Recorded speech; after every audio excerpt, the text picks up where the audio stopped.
শ্রমিকের দিবস, কিন্তু বাংলাদেশে দেখবে এই দিবসটা হাইজ্যাক বাংলাদেশের মালিক শ্রমিকের উপর কথা বলে মালিকরা এই দিবসটাকে কক্ষিগত করে, কিন্তু এই দিবসের মর্মবাণীটা যেটা সেটা কেউ বাস্তবায়ন করে নাই।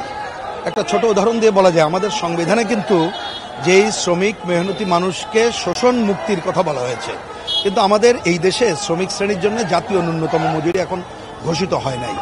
আমাদের শ্রমিকদের 80% হচ্ছে অপ্রাতিষ্ঠানিক খাত, সেই অপ্রাতিষ্ঠানিক খাতেও তাদের মজুরির কোনো নিশ্চয়তা নেই। সুতরাং আজকের অন্যতম দাবি জাতীয় ন্যূনতম মজুরি ঘোষিত হোক, সেটা বাস্তবায়ন করা হোক। অন্যতম দাবি হচ্ছে শ্রমিকরা যাতে তার কর্মপরিবেশ পায়, সেই কর্মপরিবেশের নিশ্চয়তা দেওয়া হোক। শ্রমিকের একটা বড় দাবি অবাধ ট্রেড ইউনিয়ন অধিকার, সেটাও বাংলাদেশের শ্রমিকদের নাই। আমরা অবাধ ট্রেড ইউনিয়ন অধিকার দেওয়ার দাবি জানাই। সুতরাং এই দাবিতেই মে দিবসে বাংলাদেশের শ্রমিক, কৃষক, মেহনতি মানুষ জেগে উঠুক, সেটি আমাদের প্রত্যাশা।